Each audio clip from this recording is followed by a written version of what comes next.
Welcome to the Stories of a Phoenix podcast, where we talk about success after trauma and domestic violence. People, along with myself, who have been reborn through resilience and perseverance in the face of adversity and trauma, come here to share their tips, emotions, stories, and lives to help inspire, motivate, educate, and guide you. This podcast was created to help people healthily traverse trauma and adversity, to let them know that you are not alone, and to provide information, education, and support through the stories of a Phoenix. Join me and our guests every other Sunday, wherever you get your podcast. With gratitude, your host, Megan Dean. According to the National Domestic Violence Hotline website, 38% of all domestic violence victims become homeless at some point in their lives. That's over 1/3 of all domestic violence victims. And this is exactly why domestic violence and women's shelters are so important. Welcome to the Stories of a Phoenix podcast, and today's topic is domestic violence and women's shelters. Today, I'm going to talk about my experience in the shelter, what it was like in the shelter, facts and statistics about shelters, social stigma around shelters, and the benefits of shelters. The first thing that I want to talk about is my actual experience with going to the shelter. There's a lot of various different ways that you can find a shelter near you. There's a lot of different websites, like the domestic violence hotline website. You can look up on, I think it's domesticviolence.org, and you can look up for shelters near you. The first thing that I actually want to talk about today is my experience with the shelter that I went to.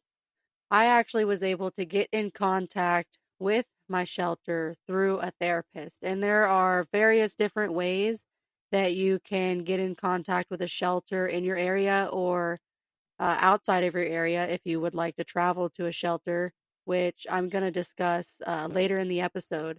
But I actually came in contact with my shelter through a therapist that I was seeing at the time.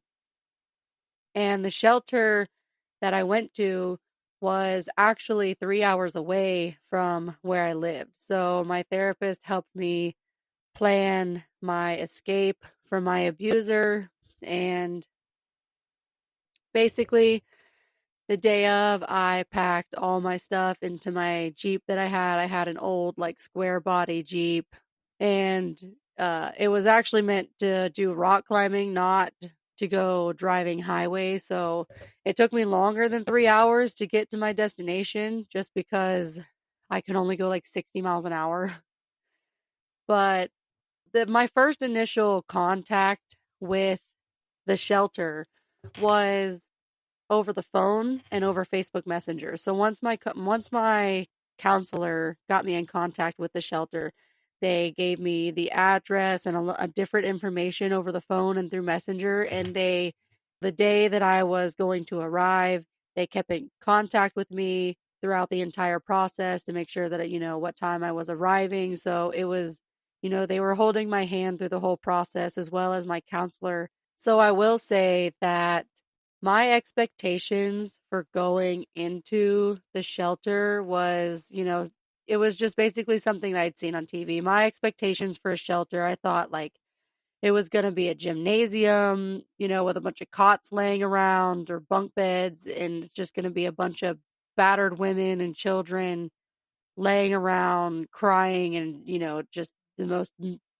terrible expectations you could probably have. And I don't know if those expectations helped me or not, because I was very pleasantly surprised when I got there, and I had a very good experience in the shelter, which is what inspires me to share my experience with others who might be afraid to go to the shelter. So I know that not all shelters are built the same, but I'm still making this episode for information purposes. So when I first got to the shelter, there were a lot of things that I noticed off the bat that I really liked about it. So number one is that a lot of domestic violence shelters, you actually cannot find them directly on Google Maps. You go on Google Maps and you try to look up a shelter in your area, and you might not be able to see it. It's not going to show up like a regular business. And this is because they want to protect the domestic violence victims from the abusers who might be trying to find the victims at their shelters. This is why it's important to know how to look for domestic violence shelters if you're looking to go to one.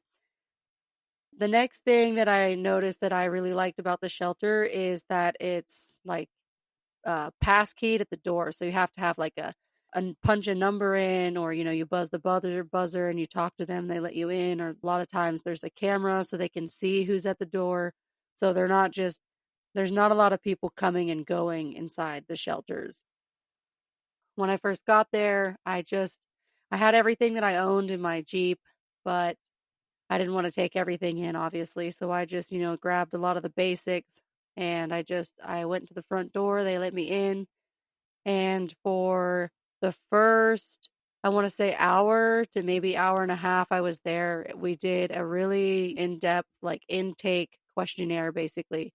And they ask you basic things like your identification, and then they want to know things about the abuse, like what type of abuse it was, what kind of things you were experiencing, if you have kids, what they have witnessed, and it's all always confidential. They're not sharing this information with anybody. And they want to know things about your abuser, their identification, if they have any identifying tattoos or not. And they do this because they want to keep you and everybody else inside of the shelter safe.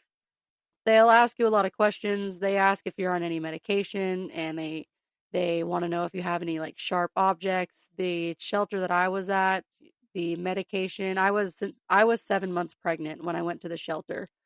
I wasn't even allowed to have like my prenatals or my ibuprofen, so every day I had to go ask them for that. And then they took all sharp objects like scissors or knives or even razors to shave your legs. I will say that I do know that some shelters do have like a no phone policy. So when you get to the shelter, you turn your phone in at the front desk, and the only way you're allowed to use your phone is when you leave the facility. And they do this because, I mean, for safety reasons for the other victims. My shelter was okay with us having our phones, and sometimes they can also have like the service blocked off for the perimeter of the building instead of maybe just like taking the whole phone. Every shelter is unique in its rules, but after I did the intake and I filled out questions that they have, which it was a very emotional time for me, and I felt very, very vulnerable. The women that work in these shelters, they deal with this day in, day out, and they were very soft spoken and gentle. They were firm, but it also felt nice to be able to like say that to have somebody ask and care about what was going on, and to look at them and tell them what was happening, and then for them to look at you and say, like that was physical abuse, that was verbal abuse, that was psychological abuse or manipulation. So it was just one more step on the healing process. I feel like after the intake, they took me to my bedroom, which I still remember was number 6. And the way that this shelter facility was set up is that it had a set of bunk beds, and then it was like it had a bunk bed and a TV and like one little dresser, and then there was a door to the bathroom, and it was a pretty big bathroom. And then on the other side of the bathroom, there was another door that led to another bedroom with a bunk bed in it. And I want to say that this facility had about 24 rooms. It had the capacity to hold a decent amount of women. The actual time that I was there, a lot of the beds were empty. I spent a majority of the time there in my bedroom alone up until I think it was the night before I actually left. They finally moved somebody into my room, and which was nice. Both parts of it were nice. So I did have a shared bathroom, but again, nobody was on the other end of the bedroom as well. So the the bedroom and the bathroom, it was almost kind of like it was all mine. And I don't want to say it was like hotel quality. You could really be an optimistic about it and say that it was almost like a little vacation. being 7 months pregnant and sleeping on a bunk bed, wasn't the greatest thing, but if you put it in perspective of where I had just come from and the environment that I just came from. I was extremely grateful and scared and guilty and proud and excited and all of the emotions. I was feeling all of the emotions. I had so much anxiety, like my hands would just shake, but at the same time, felt like I was somewhere safe. And the shelter is what provided that to me. After I got to the shelter, I tried to unpack things and to make it like feel as homey as possible. I really wanted to try to be as comfortable as I could, knowing the given circumstances. And the longer I stayed in the facility, there's more things that I learned about how it operated. Like, for example, after 2 weeks of staying there, they put you onto the chore chart if you have intentions of staying longer. They'll add you to the chore chart after 2 weeks, and it's just a rotating set of chores like to sweep the kitchen after breakfast, or you have to mop after dinner, or you're in charge of cleaning off the tables or cleaning the bathrooms. It's just simple things like that. Though the benefits of doing the chores is not only does it give you something to do and it makes you feel productive, and it almost gives you like a sense of teamwork in the shelter, but they would also give you like Monopoly money or like a baby bucks, and you would do the chores and it would earn you so much amount of Monopoly money. And the shelter actually had like, it was just like a little tiny storage closet, but they had a quote unquote store that you could go spend this Monopoly money in, and it would have things like hygiene products like razors, shampoo, conditioner, a little bit of clothes. They had different hygiene products like pads and diapers and wipes and bottles. They had a plethora of things. And of course, when you first get there, they did give me like a little baggie with a toothbrush and toothpaste and little travel size bottles of shampoo and conditioner. And all you had to do to get more full size bottle was just do the chores that you were assigned to anyway. So I really enjoyed that system.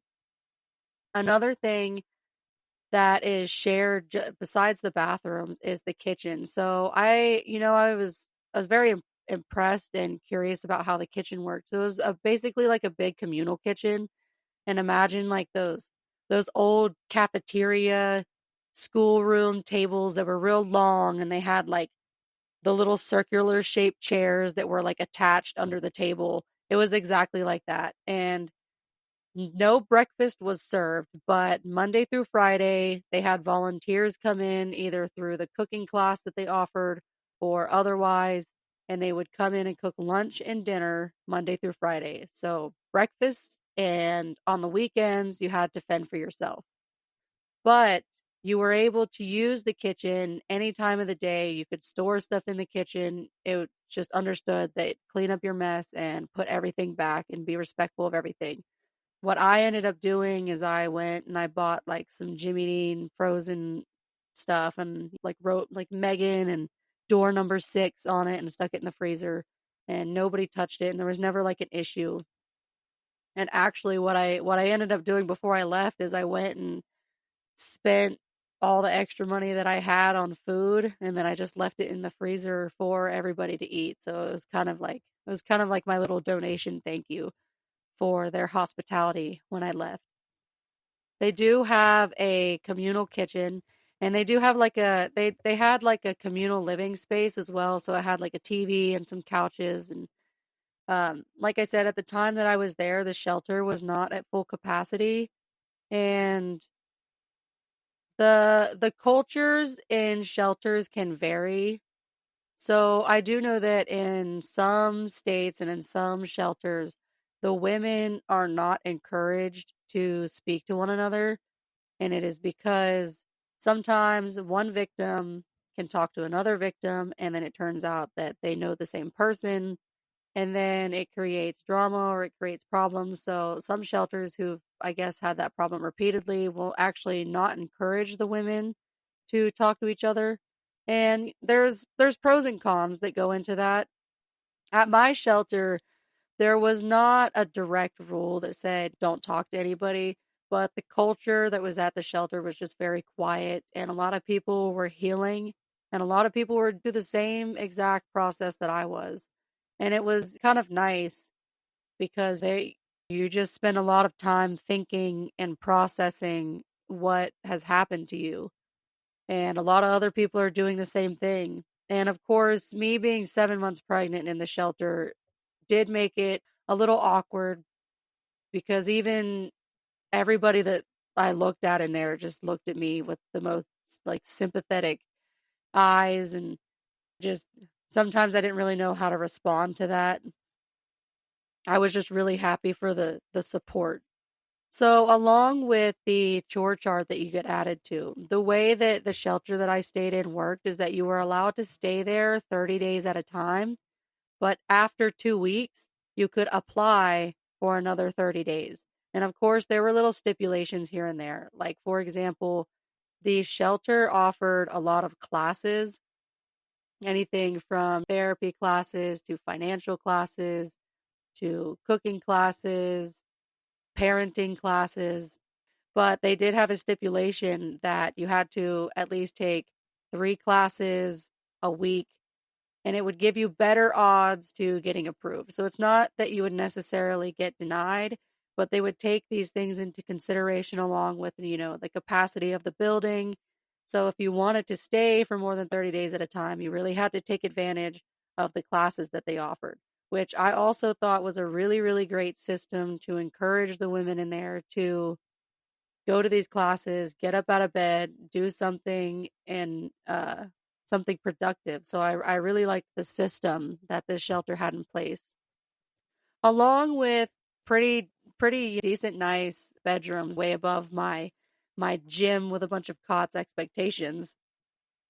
They had a beautiful outdoor area, so they actually had private parking, so you could call them when you pulled in with your car. You could call them on the phone and tell them who you are and tell them that you were here, and they would buzz you in, and the gate for the parking would open, and you could bring your car back there, and then they would lock it. So that's where I actually put my Jeep with all of my belongings in it, so I just felt extra safe. And then they had a gated little playground area. It had like a little thing of sidewalk that went in a circle so the kids like could ride their bike in a circle. It had little bicycles and slides and balls and a picnic table and like a little gazebo, and there really wasn't much room, but it was just a beautiful place of healing. And I would go back there and journal a lot through the time that I was there, and it was a really beautiful, peaceful time to just sit back there and relax. And I just thought how wonderful it was that they had the amenities for children as well. And I want to point that out, that a lot of people might be scared to go to a shelter because of their kids, and they might think that the amenities or the things that they have aren't up to standard, or they're not prepared to take kids. But a lot of shelters actually are prepared to take kids, and some shelters actually have people in house to watch your kids while you go work, per se, so you don't even have to pay for childcare. It's within the shelter. The shelter that I was in did have somebody around Monday through Friday who would volunteer to watch the kids. And they even had like a separate kids room that had like arts and crafts. So I want to deter people from thinking that shelters are inequipped to deal with kids. I don't feel like that should be the breaking point when it comes to, should I leave this abusive relationship or should I go to the shelter? So my original expectations of the shelter, it's like I said, the gymnasium, and I just thought it was, you just get a place to sleep until you get your life together, and then you move on. And I was very surprised with the amount of support and help that the shelter offered.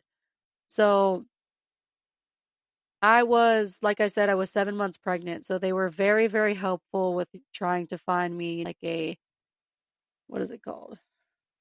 An OBGYN for my pregnancy. They wanted to help me birth certificate and my social security card. So if the situation ever arises where you just have to leave and you have to leave everything that you have behind, there are things in place at these shelters to help people in those specific situations. They can help you get your social security card, they can help you get your birth certificate, they can help you find a job, they can help you find housing. So the possibilities are really endless. But I really want to go over the things that they helped me specifically with. And the first thing that I received an overwhelming amount of support for was things like diapers and baby clothes. The shelter in the city that I was in got in contact with the parenting center, donated a lot of old baby clothes. I actually got a whole pack and play. It was a whole bunch of stuff. It was like 2 black trash bags full of stuff, pack and plays, clothes, the little baby mittens and diapers and the little hats, and some of that stuff I still have to this day because I really just holds a lot of sentimental value to me. And they gave me like little tiny baby toys and stuff like that. Another thing that the shelter helped me with was therapy. So, like I said, I originally found this shelter through my therapist in the first place. They did have in-house counseling, and I didn't have any problems doing the counseling, but because it was also state funded, I could only pick one or the other. So I had to stay with my original counselor or I had to change to the new counselor. So I just decided to stay with my old counselor where we would talk like over the phone, which was just fine. They took me down to the courthouse. They helped me get my social security card. They helped me fill out things like a change of address. And during all of this time, when I was alone, I was really trying to heal myself. I don't want to say I was trying to heal myself as fast as possible, but it's just when you pull yourself away from the life of abuse and the household of abuse, it's almost like if you were to amputate your leg from the hip down and then go try to run a marathon and it just or maybe I could explain it like if you just strapped on 1,000 pounds onto your back and tried to climb something, it feels like you're trying to run in water when you're moving through that first initial healing process. So I did a lot of things that kept me busy because I was doing a lot of thinking and a lot of reflecting and a lot of crying. I was feeling every kind of emotion you could think of. I was angry for what had happened. I was angry because I had loved somebody that wasn't the person that I loved. I felt guilty I felt like I had abandoned my family. I felt like I had abandoned this relationship that I had worked so hard on. So one of the beautiful things about being in the shelter is that you do get more free time. So I made a point to spend my time trying to do things that would help heal me. One of the first things that I actually did was I started going to doctor's appointments. I hadn't had my glasses in over a year, and I just saw that they had like a walk-in doctor's office there that took my insurance. So I was like, you know what? I'm going to go in there and I'm going to go pick some glasses that I like for myself because I like them. And there's just something so empowering about being able to do that after leaving a controlling abusive relationship. So I started going to my doctor's appointments. I got a new pair of glasses. I dyed my hair. I didn't just dye my hair with a box dye. I went to the salon, which my grandparents paid for. But I went to the salon and I got my hair done and I dyed it whatever color I wanted to. I actually ended up dyeing it red, but I dyed it just because I wanted to. And like another thing was doing my makeup or showering. Those were 2 things that I was not allowed to do in my relationship without permission. I had a record keeping of, so I used to keep track of how many times I did my makeup and how my abuser would react to it. The entire time that we were together, I did my makeup 5 times. 4 out of those 5 times, I was physically assaulted. So, doing the makeup was like a really, really big thing. And so was showering. Showering used to be one of the biggest things ever if I did it without them or you did it without permission. So there were times in the shelter where I showered at 3 a.m. just because I felt like showering. And it sounds easy to talk about it now, but I do want to point out, aside from the shelter, that when you're doing these things, there's a lot of anxiety that comes along with it. It's a PTSD reaction. You do something so many times, and every time you do it, it has a reaction. So your body gets used to the same reaction and the same reaction. So I would do my makeup in the shelter and I would get really anxious or have a panic attack or almost have a panic attack. And I really, really had to stare my anxiety and my PTSD right in the face. And I said, even though I get anxious getting showers, I get anxious doing my makeup or trying to feel good about myself or going to the doctor, I'm going to do it anyway because I know that there was a time in my life before I ever went through this where it did feel good to do these things. And another thing that I made a point of doing every day was going outside and getting sun. So if you're planning on going to a shelter or maybe you're in one right now, these are small little things that if you can't already do that you can look forward to. So I used to just go to the park and sit by the water and I would just think and reflect and journal. I journaled a lot, which I'm going to read my journal in a future episode. But I just really wanted to focus on healing. And speaking of the journaling, I want to touch base on the type of journaling that I was doing. So, yes, part of it was, like, oh, I'm sitting here and it's this degrees outside and, the sky is blue. But a lot of it was writing down events that had happened to me and really trying to think about, did I cause this? Was this really my fault? I thought back on different things that at a certain point, there's just so many things that happen that it's hard to keep track of. So you really have to spend a lot of time picking apart all of these events. And for a majority of the time I was there, I thought about it a lot.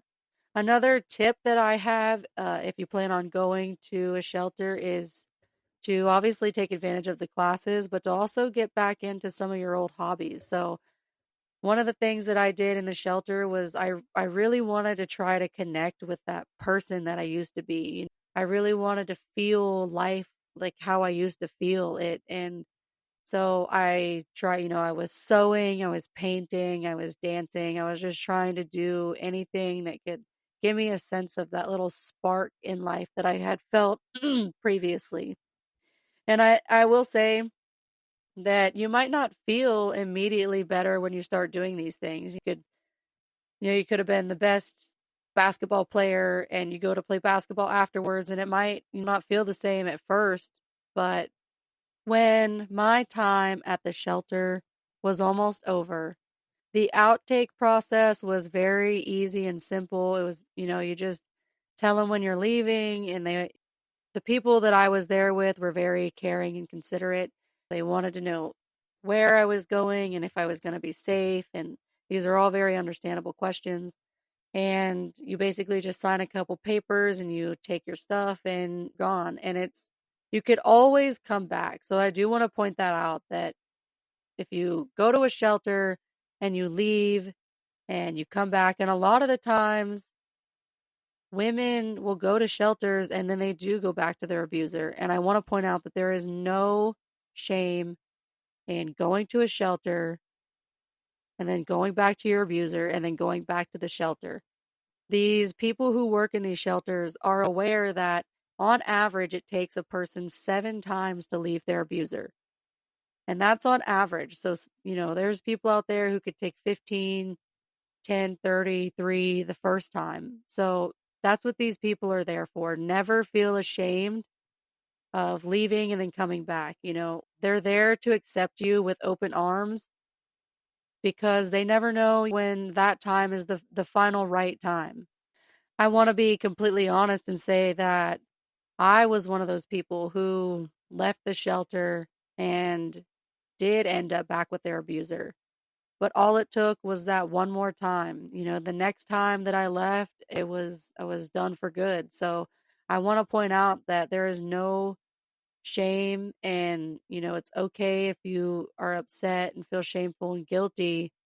When I was in the midst of the end of my abusive relationship, I had this overwhelming urge to just give it everything that I had. I was fully prepared to die for this person for the sake of proving my love.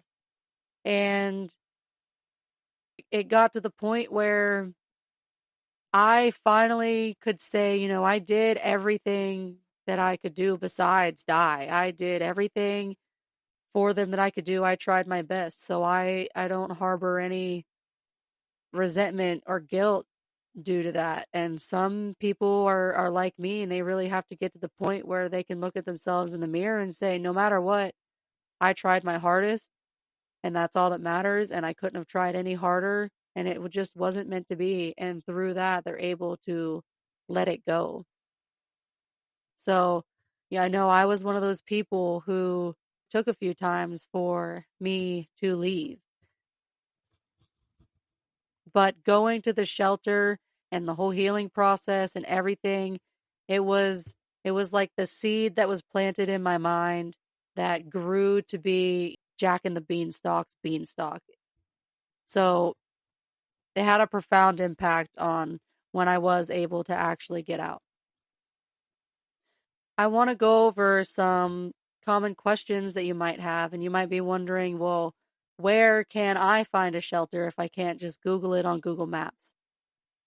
So you could be like me and you could go through your counselor. So if you already see a therapist, you could ask them if they have any information on a shelter near you, or you could do what I did and I went 3 hours away just for the extra added safety.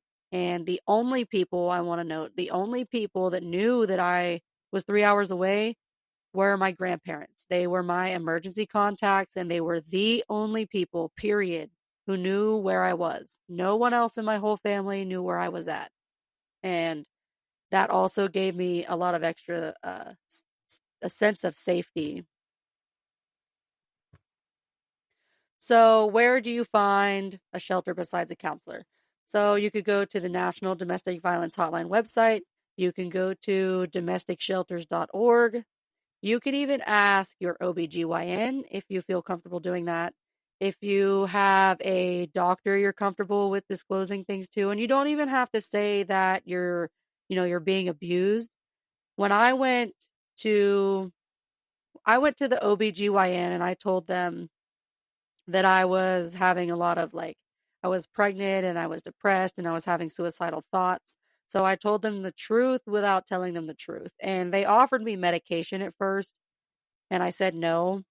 So they referred me to a counselor, which eventually took me to the shelter.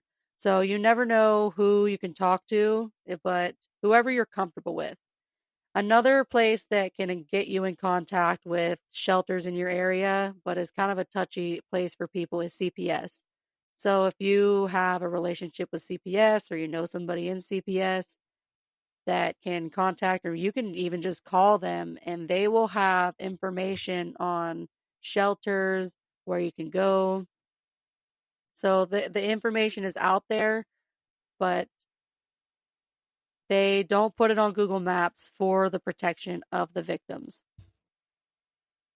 I also want to go over some other information like who can go to a shelter and the differences in shelters. So I talked about some shelters, they, take your phone away. Some don't have service in the building. You know, some do let you have your phone. They just ask that you do not contact your abuser. Some people have private rooms, shared bathrooms, shared kitchen. The chores might be different. Some shelters accept pets. My shelter did accept pets. And some shelters are specifically for women and children. And so some shelters will not allow men. And I will say that there is a difference between homeless shelters and battered women's shelters or domestic violence shelters. So I'm going to go over in a different episode the difference between all of the shelters, but I want everybody to take into account that every shelter is different, but there is no harm in, of course, only if you're safe doing so, but you can call around to the different shelters that you're looking to go to, and you can ask them questions about their systems and how they're set up and everything. Something I want to touch base on everybody with is the stigmas around going to the shelter. I was talking to somebody that was very close to me once, and they're not in the healthiest relationship. They're not being physically abused, but they get emotionally abused, verbally abused. And there was one day they came to me and, they were almost in tears and they were just saying, I would do anything to leave this guy. And I said, well, you could always go to the shelter. And she almost got like offended and was, I could I could never do that to my kids and there's nothing wrong with that reaction, but that reaction does inspire me to point out that there is nothing wrong with removing yourself and your children from an abusive situation. And I know that the lines can be grayer when there's no physical abuse because some people just say, oh, he's not hitting me, so it's fine. He's a great guy. And that is not always the case. So I want to point out that don't be afraid to go to the shelter. Don't let your ego or your fear or your expectations deter you from going to the shelter. The shelter can be a very safe, healing, beautiful place. And they, a lot of them are equipped to deal with children. And so if you have kids or pets, it's better to look into these things instead of just ruling the shelters out because they can really help you set up a new foundation for your life. I want to share with you some statistics about shelters. And these statistics are straight off of the National Institute of Justice website. So, among women who left residential facilities for victims of abuse, 3 in 10, which is 30%, returned to a home where the abuser was. Smaller but equal proportions of women returned home where the abuser did not reside, or left to live with friends or relatives, 12% each. Almost all survivors, 99%, had received help in the shelter securing their own safety. 90% received help issuing a protective or restraining order against the abuser while in the shelter. 82% received help with divorce issues while in the shelter. Most shelters, which is 82%, let survivors stay more than 30 days, and 34% of shelters allowed them to stay more than 60 days. Most shelters offered child protection, which was 79%, and welfare, which was 80%. Most shelters offered survivors help prosecuting the person that abused them in civil court, which is 82%, and criminal court, which is 81%. 3/4, which is 75% of survivors found employment or received job training while in the shelter. Here are the different statistics about the services and classes that most shelters offer. So, support groups, 97% offered these. Crisis counseling, 96%. Individual counseling, 92%. Parenting classes, 55%. Counseling for children, 54%. And childcare was at 50%. Almost all shelters, 92%, helped victims find schools for their children. So, those are just a few of the facts that are from the National Institute of Justice's website that explain the actual statistics behind how much help shelters are providing people. So, if you are in your domestic violence journey right now, or you're living in a shelter, maybe you're thinking about going to a shelter, I hope that this episode has been able to help you. Thank you so much for your time today. I really appreciate it. And I really hope that this episode is able to help people out there if they're looking for more information about domestic violence shelters. Please stay safe out there. Thank you for listening to another episode of Stories of a Phoenix podcast. I hope you found value in this episode. If it helped you in any way, I would love to know. Please comment, follow, and share this episode to help the podcast grow to help more people. If you would like more information and support on domestic violence, to donate to the podcast, or to be a guest and share your story, please visit our website in the description. Don't forget to subscribe to our newsletter for reminders and insight on podcast episodes, future projects, and informational content. As always, with gratitude, your host, Megan Dean.